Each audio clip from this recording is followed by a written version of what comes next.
Hello student, कैसे हैं आप सब। उम्मीद करता हूँ आप सब अच्छे होंगे, मस्त होंगे, बेहतर होंगे, आपकी पढ़ाई बेहतर चल रही होगी बच्चों। और क्लास 12 फिजिक्स एनसीईआरटी चैप्टर 7 में सभी ऑब्जेक्टिव क्वेश्चन यहाँ पर देखेंगे। पहला क्वेश्चन है, तप्त तार अमीटर में विक्षेप है वो किस पर डिपेंड करता है। धारा के अनुक्रमानुपाती, धारा के वर्ग के अनुक्रमानुपाती, धारा के व्युत्क्रमानुपाती या धारा के वर्ग के व्युत्क्रमानुपाती। तो ऑप्शन नंबर बी धारा के वर्ग के अनुक्रमानुपाती होता है। चलिए अगला क्वेश्चन देखिए बच्चों, तप्त तार अमीटर मापता है प्रत्यावर्ती धारा का उच्चतम मान, औसत मान, वर्गमाद मूल मान, इनमें से कोई नहीं। तो इसका राइट आंसर है वर्गमाद मूल मान। क्वेश्चन नंबर 3 है बच्चों, प्रत्यावर्ती धारा के शिखर मान और वर्गमाद मूल मान का अनुपात क्या होता है। बताओ आप लोग, शिखर मान और वर्गमाद मूल मान का अनुपात क्या होता है। तो इसका फार्मूला आपको पता होना चाहिए कि root mean square I R M S का जो वैल्यू है ये आई नॉट अपान रूट 2 के बराबर होता है। क्या बोला है, प्रत्यावर्ती धारा का जो शिखर मान है, शिखर मान मतलब आई जीरो है, तो आई जीरो बटा आई आर एम एस कर दें, मतलब आई आर एम एस को इधर ले जाएं तो रूट 2 इधर चला जाएगा बटा 1। प्रत्यावर्ती धारा का शिखर मान, ये जो शिखर मान है आई जीरो, और वर्गमाद मूल मान आई आर एम एस, इन दोनों का रेशियो 2:1। तो राइट आंसर कौन सा हो जाएगा बच्चों, रूट 2:1। कौन सा सही है, तो यहाँ option number B correct answer हो जाएगा। अगला क्वेश्चन देखो, ट्रांसफार्मर का प्रयोग किया जाता है एसी को डीसी में परिवर्तित करने के लिए, डीसी को एसी में परिवर्तित करने के लिए, समुचित एसी वोल्टता प्राप्त करने के लिए, समुचित डीसी वोल्टता प्राप्त करने के लिए। बताओ जरा। तो भाई साहब, जो हमारा ट्रांसफार्मर होता है वो प्रत्यावर्ती वोल्टता को नियंत्रित करता है, तो ये हमारा ऑप्शन नंबर सी हो जाएगा। इसके बाद अगला नंबर पर बच्चों क्वेश्चन नंबर 5, किसी ऐसी परिपथ में धारा प्रतिघात क्या है। धारिता के कारण प्रभावी प्रतिरोध है, प्रभावी बाध्यता है, प्रभावी वोल्टता, इनमें से कोई नहीं। तो जो भाई प्रतिघात है एक प्रकार से अवरोध है, वो धारिता के कारण हो सकता है। ऐसी परिपथ में यहाँ पर देख सकते हो, तो धारिता के कारण जो है हमारा प्रभावी प्रतिरोध है, यानी अवरोध ही प्रतिरोध कहलाता है। लेकिन जब सी संधारित्र हो, प्रेरक कुंडली एल हो, तो बच्चों यहाँ पर हम आपको बताना चाहते हैं कि प्रेरक कुंडली के कारण या संधारित्र के कारण जो भी अवरोध डाला जाता है उसे हम कहते हैं बच्चों क्या, प्रतिरोध नहीं बल्कि प्रतिघात कहते हैं।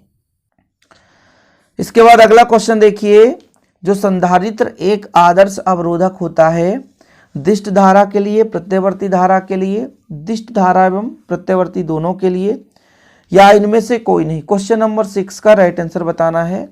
तो संधारित्र एक आदर्श अवरोधक है केवल और केवल दिष्ट धारा के लिए। बिल्कुल सही है, दिष्ट धारा के लिए। ठीक, चलिए अगला क्वेश्चन देखो, किसी परिपथ में धारा बाटहीन कब होता है। परिपथ में प्रेरकत्व शून्य है, परिपथ में प्रतिरोध शून्य है, धारा प्रत्यावर्ती है, प्रतिरोध व प्रेरकत्व दोनों शून्य हो।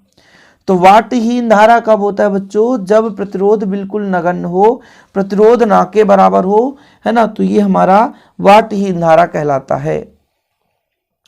अगला क्वेश्चन देखो, क्वेश्चन नंबर 8 है बच्चों, किसी ऐसी परिपथ में 6 शक्ति शून्य होती है कब, यदि प्रेरकत्व व प्रतिरोध दोनों उच्च हो, प्रेरकत्व व प्रतिरोध दोनों न्यून हो, प्रेरकत्व न्यून प्रतिरोध उच्च हो, प्रेरकत्व अति उच्च और प्रतिरोध नगण्य हो। तो भाई साहब, शक्ति का मान शून्य है ना, कास फाई का मान शून्य है, तो कम कब होगा भाई साहब, तो ये हमारा है ऑप्शन नंबर डी, प्रेरकत्व अति उच्च होना चाहिए और प्रतिरोध नगण्य होना चाहिए, ना के बराबर होना चाहिए। अगला क्वेश्चन देखो, प्रत्यावर्ती धारा परिपथ में जो पावर सप्लाई के साथ जोड़े गए किसी परिपथ के शक्ति गुणांक का मान होगा, एकांक होगा यदि परिपथ में केवल आदर्श प्रेरकत्व हो। कौन सा सही होगा, या कि एकांक होगा यदि परिपथ में केवल एक आदर्श प्रतिरोध हो। आदर्श प्रतिरोध मतलब प्रतिरोध बिल्कुल शून्य हो, समझ रहे हैं, तो शक्ति गुणांक का मान अधिकतम होगा। तो ऑप्शन नंबर कौन सा सही हो जाएगा, बी हो जाएगा राइट आंसर। अगला क्वेश्चन बच्चों, चौक कुंडली में होता है उच्च प्रेरकत्व तथा उच्च प्रतिरोध, न्यून प्रेरकत्व तथा न्यून प्रतिरोध, उच्च प्रेरकत्व तथा न्यून प्रतिरोध, न्यून प्रेरकत्व तथा उच्च प्रतिरोध। बताओ कौन सा सही है। तो उच्च प्रतिरोध होना चाहिए, जो हमारा उच्च प्रेरकत्व होना चाहिए, प्रतिरोध न्यूनतम होना चाहिए। अगला क्वेश्चन देखो, प्रत्यवर्ती धारा में परिवर्तित होता है दिशा परिणाम, दिशा परिमाण दोनों। ठीक है, बताओ कौन सा सही होगा, दिशा और परिमाण दोनों। ठीक है, 11 का ऑप्शन नंबर सी बिल्कुल सही। अगला क्वेश्चन देखो, प्रत्यवर्ती राशियों के धनात्मक और ऋणात्मक मानों के एक पूर्ण सेट को क्या बोलते हैं। मतलब एक बार ऊपर गया और एक बार नीचे गया, ऐसा कुछ है ना। तो जैसे एक बार धनात्मक और एक बार ऋणात्मक, तो ये एक प्रकार से एक पूर्ण चक्र है ना, इकाई समय में जो चक्कर लगाता है उसे हम क्या बोलते हैं, आवृत्ति बोलते हैं। लेकिन यहाँ पर क्वेश्चन बोला है एक पूर्ण सेट को क्या बोलेंगे, एक चक्र बोलेंगे। क्या बोलेंगे, एक चक्र बोलेंगे।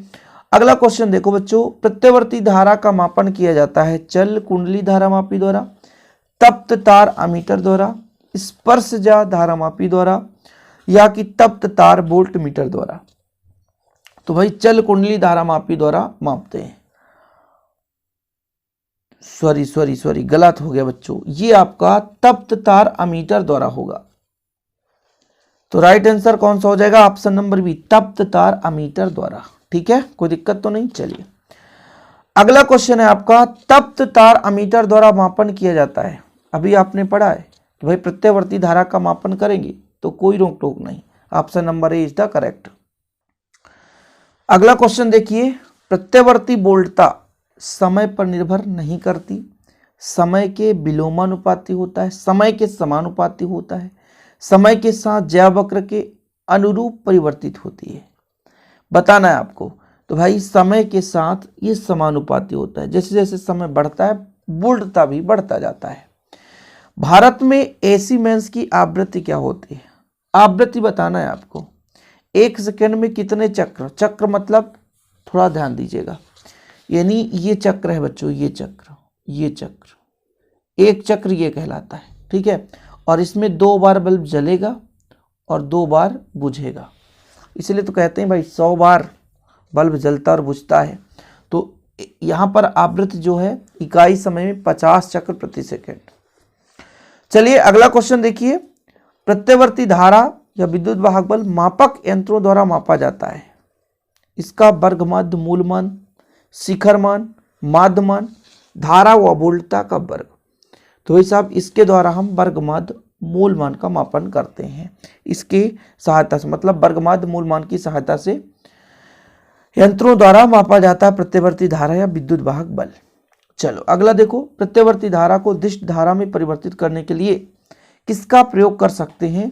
तो दिष्टकारी द्वारा हम एसी को डीसी में बदल सकते हैं। अगला देखिए यहाँ पर, निम्नलिखित में से कौन सा सही है। इसके पहले मैंने एक फार्मूला बताया था आपको, हो सकता है आपको याद हो कि भाई IRMS इसका मान होता है I0/√2। क्या दिख रहा है कहीं पे, ऑप्शन देखो, जो ऑप्शन सही हो उसको आप सही लगा दो। तो option C is the correct answer. इसके बाद क्वेश्चन नंबर आपका है 20, चोक कुंडली का व्यवहार होता है, कैसा व्यवहार होता है, 4 ऑप्शन है।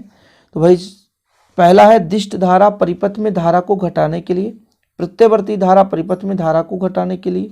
तो ऑप्शन नंबर बिल्कुल बी सही है ना। चलिए ठीक है, अगला क्वेश्चन देखिए, एसी परिपथ में प्रेरकत्व प्रतिघात होता है। मतलब एसी परिपथ में प्रेरकत्व एल जुड़ा हो, हमारे परिपथ में जब एक प्रेरक कुंडली जुड़ी हो तब भाई साहब XL का मान बताना है। XL का मान कितना है, ω/L या 1/ω/L, दो में से एक बताओ कौन सा सही होगा। तो भाई XL का मान होता है ω/L। तो राइट आंसर हो जाएगा ऑप्शन नंबर ए। अगला देखो, किसी परिपथ में स्रोत द्वारा प्रदत्त शक्ति अधिकतम होती है, कब शक्ति अधिकतम होगी। ये हमारे पास ω/L बराबर ω/c, ये तो कभी संभव हो ही नहीं सकता, क्योंकि जो हमारा XC का मान होता है ना बच्चों, ये होता है 1/ω/c। तो यदि XL बराबर XC भी करेंगे तो ω/L बराबर 1/ω/c होगा। इसलिए तो ऑप्शन नंबर ए बिल्कुल गलत है। तो कौन सा दिख रहा है, ये बिल्कुल, दोनों बराबर हों तो प्रदत्त शक्ति अधिकतम होगी। ठीक है, XL और XC का मान बराबर हो। ठीक, चलिए अगला देखिए, एक परिपथ में अनुनाद की आवृत्ति है, यदि धारिता को मूल मान की 4 गुनी कर दें तब अनुनादी आवृत्ति क्या होगी।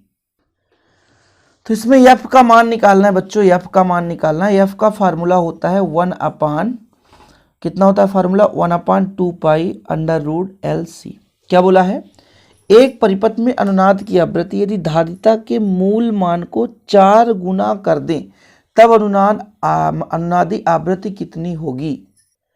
तो यदि L का मान 4 गुना कर दें बच्चों तो कितना हो जाएगा, 1/2 पाई, 4 गुना करेंगे तो 4L हो जाएगा C, और इससे 2 बाहर आ जाएगा तो 1/2 बाहर आ जाएगा, 2 पाई रहेगा अंडर रूट LC, क्योंकि 2 बाहर आएगा। ये हमारा पूरा f के ही बराबर, तो f का आधा हो जाएगा, 1/2 है ना, तो आधा मतलब 1/2 हो गया, यानी f/2। ठीक है, अगला क्वेश्चन देखो, किसी प्रत्यावर्ती धारा का समीकरण I बराबर 60 sin 100t है, तो धारा की आवृत्ति कितनी होगी। खतरनाक क्वेश्चन है लेकिन मजेदार है, इसको हम देखेंगे। देखो पहले आवृत्ति निकालना है तो I का मान देखना पड़ेगा बच्चों। I बराबर हमारे पास है 60 sin 100t। एक फार्मूला होता है I बराबर I0 sin ओमेगा t, मतलब ये ओमेगा का मान है, ये I0 का मान है, जरूरत पड़ सकता है ना, इसलिए बता रहा हूं। अच्छा, अब ओमेगा बराबर यदि यहां पर देखो तो कितना 100, और ओमेगा का फार्मूला होता है 2 पाई f, कितना होता है 2 पाई f। ठीक है, तो यदि मैं f का मान बोलूं तो आप कहोगे 100/2 पाई। तो यदि मैं अब कहूं कि पाई का मान रखो तो 3.14, 2 है ही है। इसका जब आप करोगे बच्चों तो 3 दूना 6 हो जाएगा, तो यहाँ पर 100/8, 2 और 6 मतलब 62, 6.2, तो 16×85, 16×6 = 96, यानी 16 के आसपास में जाएगा। तो राइट आंसर कौन सा हो जाएगा, 16 है क्या, देखो जरा 16 है, तो बिल्कुल option number A is the correct answer. इसके बाद आपका 24 क्वेश्चन से ही मूल औसत वर्ग यानी रूट मीन स्क्वायर का मान निकालना है। रूट मीन स्क्वायर का मतलब क्या होता है बच्चों, मैंने पहले भी बता दिया, अभी भी बता देता हूं, रुको जरा थोड़ा सा। रूट मीन स्क्वायर IRMS कितना होता है, I0 का अपन √2 है ना। I0 कितना बच्चों, यहां से देखो क्वेश्चन पिछला ही क्वेश्चन है इसलिए, तो I0 60 है, 60/√2, परमेयीकरण करो तो 60/√2 गुणे √2/√2, यानी 60√2/2, तो 30 दूना 60 मतलब 30√2। देखो बच्चों IRMS 30√2 है क्या, जी हाँ बिल्कुल है, तो option number 20 the correct answer हो जाएगा। चलिए अगला क्वेश्चन देखिए, इसी प्रकार से प्रत्यावर्ती धारा का समीकरण इतना है, तो भाई आवृत्ति क्या होगी, फिर से वही f का मान निकालना है। f का मान इसमें आप देखो 200 है, 200 है, और इसके पहले ओमेगा का मान 100 था, सिंपल है। देखो जरा यहाँ पर आपका 200 है, तो इस बार हमें आवृत्ति क्या होगी, आवृत्ति निकालना है। तो चलिए सेम क्वेश्चन करते हैं। इस बार हमारे पास है I बराबर कितना है 100 साइन और 200 पाई है इस बार, यानी ओमेगा का मान है 200 पाई, और ओमेगा बराबर होता है 2 पाई f। 200 पाई ऑलरेडी है, पाई से पाई कट गया तो f बराबर 200/2 हो जाएगा, तो 100 आ रहा है यार, 100 है क्या, सही बिल्कुल दिख रहा है क्या, हाँ, तो 100 राइट आंसर हो जाएगा, ऑप्शन नंबर बी। अगला क्वेश्चन देखिए, इस क्वेश्चन को छोड़ रहा हूं बच्चों, अगला क्वेश्चन देखते हैं। इसके बाद एक प्रत्यावर्ती धारा की आवृत्ति, इस बार f का मान दिया है, धारा को शून्य अधिकतम मान से, मतलब 0.1 अधिकतम मान से 1/√2 तक पहुंचने में कितना समय लगेगा। चलो इसको करते हैं अपन, क्वेश्चन नंबर 28। इसको सॉल्व करें बच्चों। यहां पर हमारे पास CPS दिया है, यानी आवृत्ति दिया है, f का मान दिया है कितना 50 है, ठीक है। और यहां पर यदि मैं कह दूं I बराबर, तो I बराबर कितना होता है I0 साइन ओमेगा t। मुझे समय निकालना है इसमें यार, तो यदि मैं I बराबर यानी जो हमारा वर्गमाध्य मूल मान निकल कर आता है तो वो I0/√2 के बराबर होता है, ऐसे ही होता है ना साइन ओमेगा t, ठीक है। I0 से H0 काट दो तो 1/√2 साइन ओमेगा टी, कुछ इस प्रकार से हो जाएगा। ये कितने डिग्री का मान है, तो साइन 45 का मान है π/4, तो साइन ओमेगा टी, साइन से साइन काट दो, π/4 ओमेगा टी, ओमेगा का मान रखो 2πf और टी, 2π से 2π काट दो, ठीक है। तो कितना हो जाएगा आपके पास, 2π से 2π कैसे कट जाएगा, पाई से पाई कट जाएगा, 2 बचेगा। तो टी बराबर, आप एक काम करो, इसको पक्षांतर करो, 1/4 है और हमारे पास कितना है, 4 है ही है, 2 और है, एफ का मान 50 है, और ये 50 दूना 100 और 400, 400 आ रहा है, 1/400 है क्या, 1/400 बिल्कुल है यार। तो ये ऑप्शन नंबर सी करेक्ट हो जाएगा, है ना। है क्वेश्चन थोड़ा खतरनाक लगता है, सरल है, बन जाएगा, लेकिन ऐसा नहीं है। चलो बनेगा ना, अब तो बन जाएगा। एक प्रत्यावर्ती विद्युत वाहक बल का आभासी मान 60√2 है, तो विद्युत वाहक बल का महत्तम मान बताना है। कितना सिंपल है, सिंपल कैसे हो गया सर, हम समझ नहीं पाए। देखो महत्तम यानी VRMS रूट मीन स्क्वायर, ये होगा V0/√2, जिस प्रकार से धारा, सही है। मुझे V0 निकालना है तो 2 का गुणा कर देना है, VRMS इंटू √2, और इसका मान क्या पता है मुझे, रूट मीन स्क्वायर का मान 60√2, तो 60√2 गुणे √2, तो √2 से √2 2 आ जाएगा, 60 दूना 120, 120 है क्या, बिल्कुल है, ऑप्शन नंबर बी करेक्ट हो जाएगा। इसके बाद अगला क्वेश्चन देखिए, आपका अगला क्वेश्चन कौन सा भाई, 30 नंबर।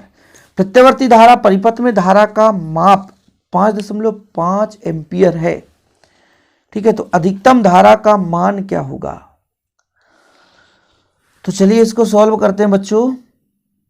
धारा का माप 5.5 एम्पियर, अधिकतम मान कितना होगा, यानी I0 का मान हमें निकालना है। यदि मैं IRMS बराबर करूं तो कितना होता है, I0/√2, तो IRMS मुझे देके रखा है 5.5, √2 को पक्षांतर कर दूं तो ये ऑप्शन नंबर कौन सा सही हो जाएगा, देखो कोई दिख रहा है क्या, ये सही है, बिल्कुल मिल गया, जिससे हमें इंतजार था, ढूंढ रहे थे, वो मिल गया, ये सी नंबर राइट आंसर हो जाएगा। चलें अगले नंबर पर चलते हैं। अगला क्वेश्चन है, किसी वैद्युत परिपथ में कास फाई को कहते हैं, क्या बोलते हैं, तो वही से बोलते हैं शक्ति गुणांक। क्या बोलते हैं, शक्ति गुणांक। शक्ति गुणांक एक है शुद्ध प्रेरकत्व के लिए, शुद्ध धारिता के लिए, शुद्ध प्रतिरोध के लिए, प्रेरकत्व के लिए और संधारित्र के लिए, दोनों के लिए हो सकता है, नहीं भाई, शुद्ध प्रतिरोध के लिए शक्ति गुणांक होता है, प्रतिरोध बिल्कुल बहुत कम हो और हमारा जो प्रेरकत्व हो अधिकतम हो जाए। एसी सप्लाई यानी प्रत्यावर्ती धारा सप्लाई की आवृत्ति में वृद्धि होने पर प्रेरकत्व प्रतिघात पर क्या प्रभाव पड़ेगा, बताओ आप लोग। आवृत्ति वृद्धि होगा, कैसे समझोगे सर इसको, देखो हम आपको थोड़ा सा बता देते हैं। चूंकि आपने पढ़ा है ओमेगा बराबर कितना होता है, 2πf, है ना, और यदि हम बात करें XL तो ओमेगा L, तो जब ओमेगा का मान यहां पर रखूंगा तो XL का मान 2πfL, ये फार्मूला तैयार हुआ। आवृत्ति बढ़ा दें, F का मान बढ़ा दें, तो प्रेरकत्व का मान कितना होगा, प्रतिघात का मान, बताओ बढ़ेगा कि घटेगा, बढ़ेगा, यानी सीधा समानुपाती होगा। आवृत्ति बढ़ेगा तो फिर सीधा जो हमारा प्रतिघात है वो बढ़ेगा, ठीक है। तो भाई साहब आवृत्ति के समानुपाती होता है, ठीक है, ऑप्शन नंबर बी। अगला क्वेश्चन देखो, ट्रांसफार्मर की द्वितीय कुंडली में ट्रांसफार्मर वोल्टता प्रेरित होने का मुख्य कारण क्या है, परिवर्ती विद्युत क्षेत्र, परिवर्ती चुंबकीय क्षेत्र, प्राथमिक कुंडली का कंपन, ट्रांसफार्मर के लोहे के कोर, बताओ। तो भाई ये परिवर्ती चुंबकीय क्षेत्र, यानी चुंबकीय फ्लक्स के मान में परिवर्तन होता है तो प्रेरित धारा उत्पन्न होती है। इसके बाद अगला क्वेश्चन है, शुद्ध प्रेरकत्व में औसत शक्ति होती है, चलो बताओ कौन सा है भाई साहब, ये हमारा 1/2 Li² या Li² या Li²/4 या शून्य। क्वेश्चन नंबर 35 का हो जाता है शून्य, औसत शक्ति शून्य होता है, क्या होता है, शून्य होता है, ठीक है। चलिए अगला देखो, शुद्ध प्रतिरोधी प्रत्यावर्ती धारा परिपथ में धारा कला में विद्युत वाहक बल से पीछे होता है। शुद्ध प्रतिरोध, भाई जब शुद्ध प्रतिरोध हो, केवल प्रतिरोध हो, तो हम यदि बात करें धारा और विद्युत वाहक बल दोनों समान कला में होते हैं। दोनों क्या होते हैं? समान कला में होते हैं। तो विद्युत वाहक बल धारा के समान कला में होता है। यानी V बराबर V0 साइन ओमेगा टी, तो I बराबर भी I0 sine omega T. V बराबर V0 साइन ओमेगा टी, तो I बराबर I0 साइन ओमेगा टी। ये दोनों बच्चों समान कला में है, इसलिए ऐसा बोलते हैं। आगे देखते हैं, 220 वोल्ट मेंस में प्रत्यावर्ती वोल्टता का शीर्ष मान कितना होगा। शीर्ष मान के लिए हमें रूट 2 का गुणा करना है। कई क्वेश्चन देखा आपने, तो अब आपको क्लियर हो गया होगा। रूट 2 का गुणा कर दो, खत्म कहानी। तो कितना हो जाएगा बताओ? ये हो जाएगा 220 रूट 2 वोल्ट। आगे देखो, एक प्रत्यावर्ती धारा परिपथ में वोल्टता का अधिकतम मान 443 वोल्ट है, तो इसकी प्रभावी वोल्टता कितनी होगी? ये खतरनाक है, इसको सॉल्व करो आप लोग। देखो इसमें क्या दिया है बच्चों, इसमें कुछ तो दिया है, अधिकतम मान देके रखा है, I0 का मान दिया है, सॉरी वोल्टता है तो V0 का मान देके रखा है 423। और यदि मैं कहूं कि VRMS बराबर कितना हो जाएगा, V0 बटा रूट 2, ऐसा ही है ना, तो 423 बटा रूट 2। इसका परमेयीकरण करेंगे, रूट 2 ऊपर रूट 2 नीचे, तो कितना हो जाएगा 4, या ऐसा कर दो आप 4 2 3 भागे, इसका मान कितना होता है 1.414, ऐसा कुछ, और जब भाग दोगे बच्चों तो 302 लगभग आएगा। ठीक है, तो आप लोग कर लेना 300 के आसपास, तो ये हमारा राइट आंसर डी हो जाएगा। अगला देखिए, यदि एसी परिपथ में वोल्टता का शीर्ष मान ई द्वारा प्रदर्शित किया जाता है, तो वोल्टता का वर्ग मध्य मूल मान कितना होगा? कितना होगा बताओ? 39। भाई वर्ग माध्य मूल मान रूट 2 का डिवाइड करना है। हमने पहले भी चर्चा कर लिया कई बार, वोल्टता VRMS, पेन भी नहीं चलता, धोखा दे रहा है। चलो बाबू अगला देखो, इस पेज में देखते हैं, VRMS का मान है V0 बटा रूट 2। अब भाई इसके जगह ई रखो चाहे कुछ भी रखो, मुझे क्या मतलब, कुछ भी रख दो, ये आपकी मर्जी है, लेकिन मान तो वही रहेगा। तो कौन सा राइट आंसर हो जाएगा? 39 का ऑप्शन नंबर सी, ये हो जाएगा। बटे में रूट 2 तो रहेगा, चाहे आप ई मानो चाहे पी मानो। इसके बाद क्वेश्चन नंबर 40, एसी परिपथ में संधारित धारिता का प्रतिघात, तो XC बराबर ओमेगा सी 1/, है ना, 1/, ओमेगा सी। कौन सा सही हो जाएगा? 1/, ओमेगा सी धारिता के लिए बात कर रहा हूं, तो 40 का राइट आंसर बी हो जाएगा। ठीक, अगला देखो, अपचाई ट्रांसफार्मर में किस राशि की वृद्धि होती है? अपचाई मतलब घटाना, वोल्टता को घटाता है, धारा के मान को बढ़ाता है। किस राशि, ये किस राशि है? ठीक है बच्चों, किस राशि की वृद्धि होती है बताओ?